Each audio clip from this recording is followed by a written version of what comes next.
si Princess Castro, hatid sa inyo ang mga pinakamainit na balita sa bansa. Dito sa News Force. Sa ulo ng mga balita.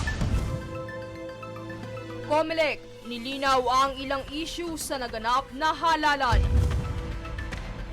Overspeeding, pangunahing sanhi ng serious road injuries. Air Force officer ng AFP, kasalukuyang iniimbestigahan matapos akusahan ng insidente ng panggagahasa. Dole, pinaigting ang kampanya kontra child labor sa Davao Oriental.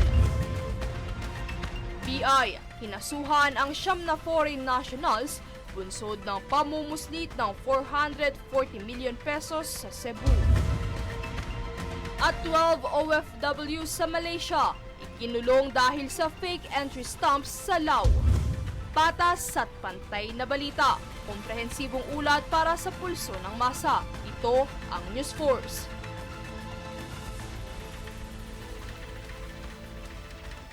Para sa unang balita, isa-isang sinagot lahat ng Commission on Elections sa COMELEC Chair George Erwin Garcia nitong Martes ang ilang katanungan hinggil sa mga naging issue sa nagdaang national and local elections nitong May 12. Narito ang ulat. Iginiit ni Commission on Elections sa COMELEC Chair George Erwin Garcia na masyado pang maaga upang pag-usapan kung sino ang posibleng pumalit sa dalawang party list na sinuspinde ang proklamasyon bunsod ng pending cases ng mga ito.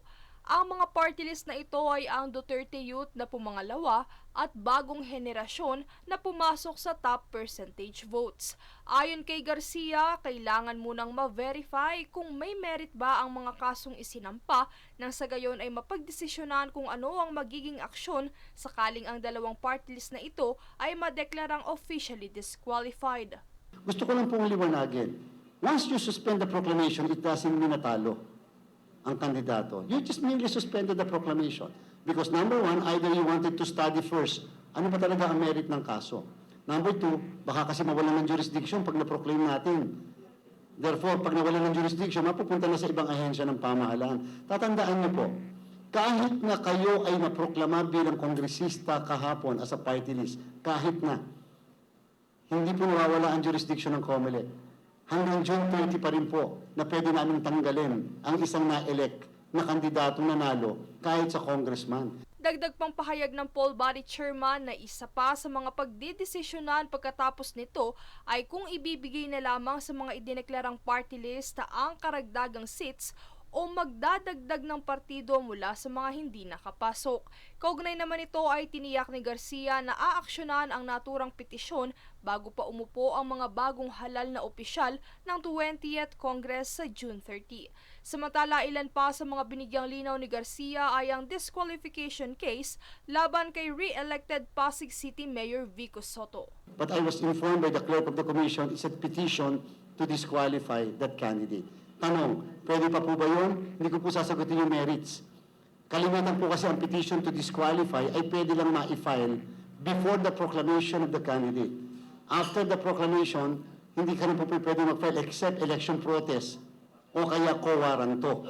Magpapabilang ka ng balota o kaya co-warranto. O kaya naman, gusto mong file ng kasong kriminal, election offense. Pero yung disqualification, meron pong timeline yun, meron pong hanggang period lang before proclamation. Hinggil naman sa naranasang matagal at mahabang pila sa pagboto ng ilang vulnerable sectors gaya ng mga heavily pregnant, senior citizens at persons with disabilities, kanilang hiling na sana ay madagdagan ang mga presinto upang mapabilis ang proseso ng botohan. Ayon kay Garcia, ang suhestyon na ito ay nakadepende sa budget na mayroon ang komisyon at hindi basta-bastang maaaring dagdagan ang bilang ng polling precinct bunsod ng karagdagang expenses sa automated counting machines at iba pang kagamitan na kakailanganin dito. Princess Castro nag-uulat para sa Golden Nation Network.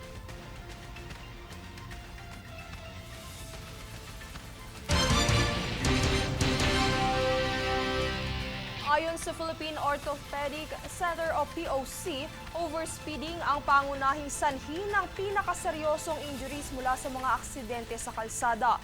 Dagdag pa ni POC Medical Center Chief Dr. Jose Pujalte Jr., pedestrians ang kadalasang biktima rito. Noong nakaraang taon, nakapagsilbi ang POC ng nasa 134,000 patients kung saan karamihan dito ay biktima ng road crashes o aksidente gaya ng drivers, pasahero at pedestrians. Dahil dito, nangangailangan umano na matrain ng maayos ang mga emergency medicine technicians. Nanawagan naman ang Department of Information and Communications Technology sa mga content creator, ethical hacker at civic group na makipag-ugnayan sa pamahalaan sa pagsugpo ng cybercrime.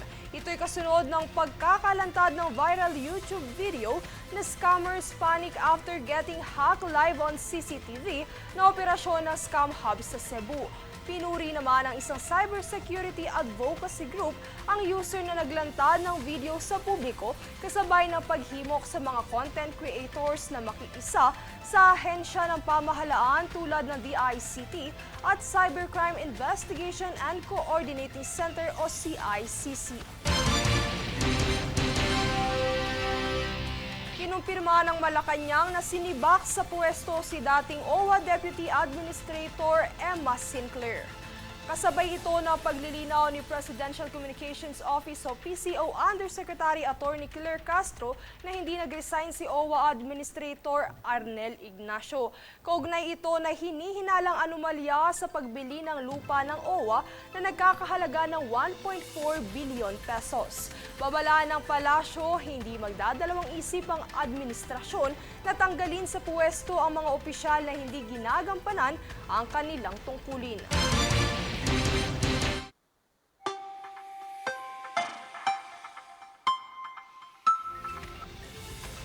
Sa ating ulat panahon, ilang bahagi ng bansa ang nakararanas ng pag-ulan. Sagot ng Philippine Atmospheric, Geophysical and Astronomical Services Administration o PAGASA, ito ay dahil sa posibleng pagta-transition na ng bansa tungo sa tag-ulan.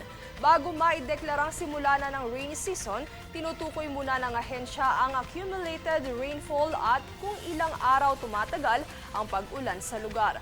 Noong nakaraang taon, idineklara sa parehong buwan ng Mayo ang pagsisimula ng wet season. Susunod sa News Force. MMDA SOGSF sinuyod ang mga illegal terminal sa EDSA TAF sa Libertad, Pasay.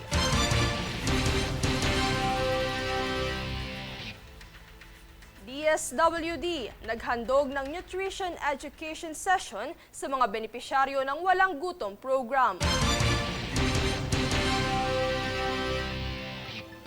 Air Force officer ng AFP kasalukuyang iniimbestigahan matapos akusahan ng insidente ng panggagahasa.